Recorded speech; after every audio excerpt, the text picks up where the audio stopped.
श्री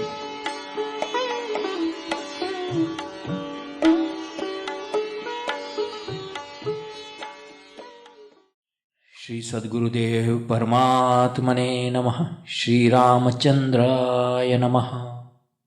आप श्री सद्गुरुदेव की सन्निधि में हैं। अब एक नया प्रकरण चालू हो रहा है जो कि पुरुषार्थ पर आधारित है। कुमारी कुमुदिनीबेन पंजवाणी के लिखे हुए ग्रंथ श्री गुरुदेव की सन्निधि से, जिसके दूसरे भाग से मैं उनके कहे हुए, गुरुदेव के कहे हुए वचन को पढ़ रहा हूं। जो परम पुरुषार्थ करे यही पुरुष है, इस विषय पर गुरुदेव ने जो कहा है वही मैं सुना रहा हूं। 1951 में कुमुदिनीबेन ने पूछा, अगर हम लोग आपके साथ रहना चाहे तो आप रहने देंगे? आपके नियम भी तो ऐसे ही है कि। इतना कहते ही श्री गुरुदेव ने बीच में ही हंसकर कहा, हाँ, मैं समझ गया हूं कुमु, क्या बताऊं, तुमको स्वतः ही मालूम पड़ेगा। समय आ गया है। मैं जानता हूं कि तुम्हारे मन में बड़ा भारी विद्रोह है कि सिर्फ लड़की होने के कारण ही स्वमान व स्वगौरव छोड़कर ऐसे ऐसे नियम और व्यवहारों का पालन करना पड़ रहा है। इस पर अब मेरे कुछ ऐसे नियमों ने भी तुम्हारे अंतस्थ को गहरी चोट पहुंचा दी है। मैंने यह खूब जाना है। कुमुदिनीबेन ने कहा, तब फिर आप क्यों ऐसे नियमों का पालन हमसे चाहते हैं और करा रहे हैं? शराबी, जुआरी या कैसे भी कर्तव्य भ्रष्ट व पथ भ्रष्ट आदमी के लिए कोई नियम नहीं, परंतु हमारे लिए तो नियमों का ढेर लगा रखा है। श्री गुरुदेव ने कहा, तुम तो पागल हो जाती हो इस बात को लेकर, परंतु तुम क्या जानो, अभी तुम बालक हो। अच्छा, यह बात दूसरी है, परंतु मैं तुझे सही सही कहता हूं कि परमार्थ में स्त्री पुरुष का भेद किंचित मात्र नहीं है। देखो, परम तत्व में लिंग भेद है नहीं, जाति भेद, वर्ण भेद या सांप्रदायिक भेद भी है नहीं। शरीर मात्र से न कोई पुरुष है न कोई स्त्री है, परंतु सब प्रकृति है। परम तत्व से अनुसंधान का परम पुरुषार्थ करने की क्षमता जिसमें प्राप्त रहती है, ऐसा मनुष्य जन्म सर्वोत्कृष्ट है। मनुष्य जन्म का परम प्रयोजन सिद्ध करने का पुरुषार्थ किया जावे, वही परम पुरुषार्थ है। और परम पुरुषार्थ जो सफल करे वही पुरुष। देवी मीराबाई ने सही कहा था कि व्रज में तो भगवान श्री कृष्ण ही एकमात्र पुरुष है और सब तो प्रकृति है। प्रकृति में से पुरुष होना चाहिए। मनुष्य जन्म का प्रयोजन यही है। मनुष्य में तो दोनों लिंग जाति सन्निहित होती है, स्त्री और पुरुष। समाज प्रथा के कारण बाहरी प्रवृत्ति व जिम्मेवारी पुरुष का क्षेत्र हो गया है और स्त्री का घर गृहस्थी क्षेत्र हो गया है, परंतु सबके लिए यह लागू नहीं होता है। कोई पुरुष घर में पड़े रहते हैं और कई स्त्रियां व्यापार, कारोबार व उद्योग करती है। पूर्व काल में भी ऐसा होता था। तात्पर्य यही है कि प्रत्येक मनुष्य की अलग कोटि व क्षमता होती है। सबका स्तर एक नहीं हो सकता। जिस स्तर पर होवे उससे ऊंचे स्तर पर पहुंचना, यह मनुष्य जन्म की सफलता है। इसलिए निश्चय यही है कि परम पुरुषार्थ करे वही पुरुष है। कड़ापन तब तक कच्चापन। गुरुदेव कहते हैं, पुरुषार्थ में सर्वप्रथम है अहम त्याग, सत्कर्म, जीव मात्र के प्रति प्रेम भाव और नियम पूर्वक नियम। अब तुम इसी क्षेत्र में आ गई हो। कटिबद्ध होकर ध्येय सिद्धि में लगे रहना। अपना पुरुषार्थ छोड़ना नहीं है और विचलित होना नहीं है। अहम त्याग से ही ध्येय सिद्ध होता है और सद्गुरु के कृपा कटाक्ष बिना अहम छूटता नहीं है। प्रेम बिना धीरज नहीं, बिरह बिना बैराग, सद्गुरु बिना जावे नहीं मन मनसा का दाग। ताते करही कृपा निधि दूरी, सेवक पर ममता अति भूरी। देखो, खूब समझना कि एक बार भगवान अपना लेते हैं, फिर अपने सेवक को निजजन अर्थात अपने अनुकूल बना लेते हैं। इसी को हम लोग कसौटी कहते हैं, सहन करना कहते हैं।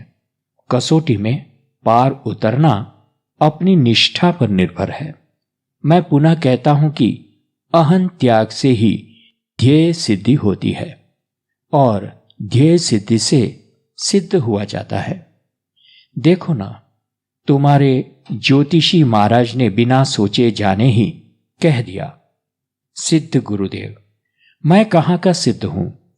मेरा अहम तो मैं ही जानता हूं। सुनो, चावल सिद्ध हुआ कि नहीं, यह हम किस प्रकार देखते हैं? जानती हो ना, एक दाना लेकर उंगलियों से दबाते हैं, कड़ापन या कन मालूम पड़ता है तो हम कह देते हैं कि अभी सिद्ध नहीं हुआ, कच्चा ही है। कड़ापन रहे तब तक कच्चापन है ही। यही सनातन शाश्वत सिद्धांत, नियम और सत्य है। सिद्ध माने किंचित भी कड़ापन न रह गया हो, ऐसा सम्यक, मुलायम, कोमल और विनम्र। जब हम मिट जाते हैं तब वह हमारे में बस जाता है।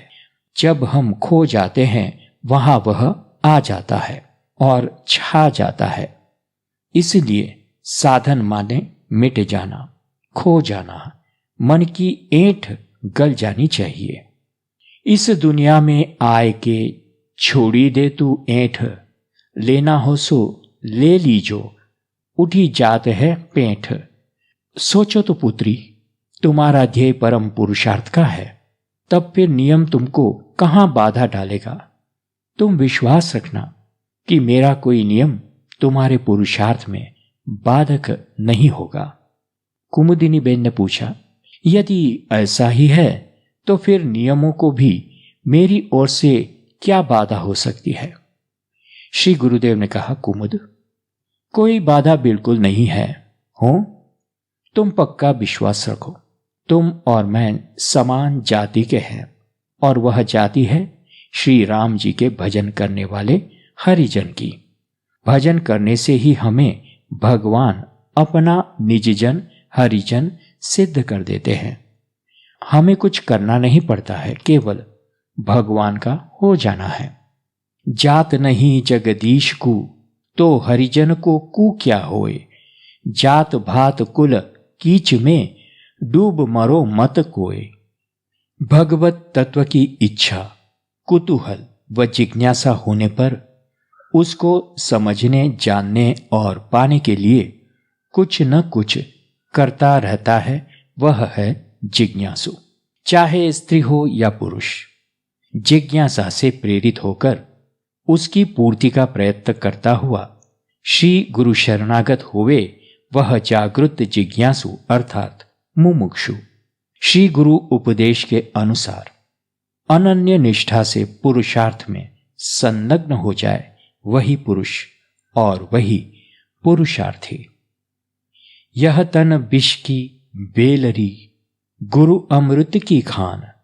शीस दिए गुरु जो मिले, तो भी सस्ता जान। इसलिए तुम मेरे नियमों को निमित्त बनाकर किसी प्रकार की झुंझुलाहट नहीं बढ़ाना, परंतु धैर्य बढ़ाना, दृढ़ता व अनुराग बढ़ाना।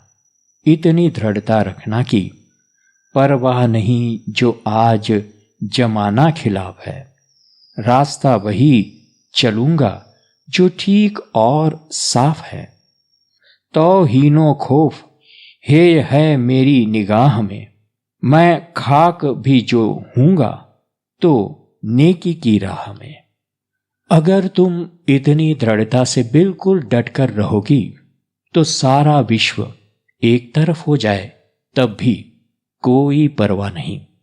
पक्का विश्वास रखना कि पुरुषार्थ में मैं अपनी ओर से अपना सब कुछ लगा दूंगा। मेरी ओर से कोई कमी नहीं रखूंगा, परंतु इसके लिए एक बात तुमको ध्यान में रखनी होगी। बस आनुकूल्यस्य संकल्प। रही हो सब विधि राम कै, सब दिन हो अनुकूल। आनुकूल्य संकल्प बना, प्रथम अंग जनि भूल। देखना कुमु, विश्वासघात नहीं करना।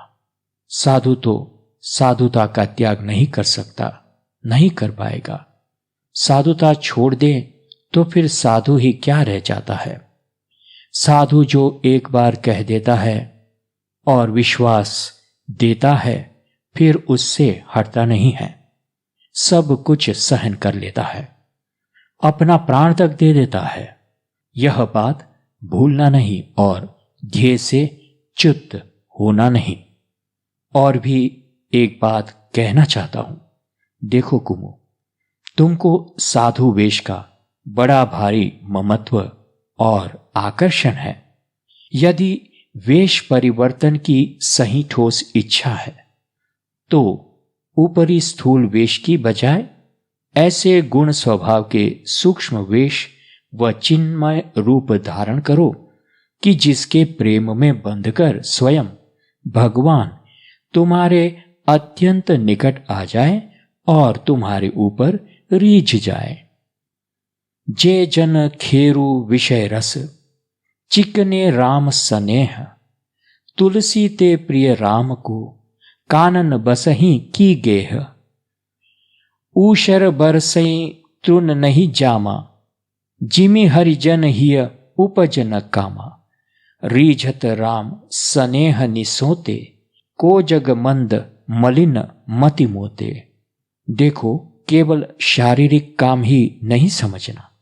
क्रोध, लोभ, ईर्ष्या, मत्सर, राग आदि वृत्ति काम वृत्ति का ही विभिन्न स्वरूप है। काम काम सब को कहे, काम न चीन्ह कोय। जेती मन की कल्पना, काम कहावह सोए। श्री सद्गुरुदेव नमः। श्री रामचंद्राय नमः। हरि ओम तत्सत। हरि ओम तत्सत। हरि ओम तत्सत। ओम शांति शांति शांति।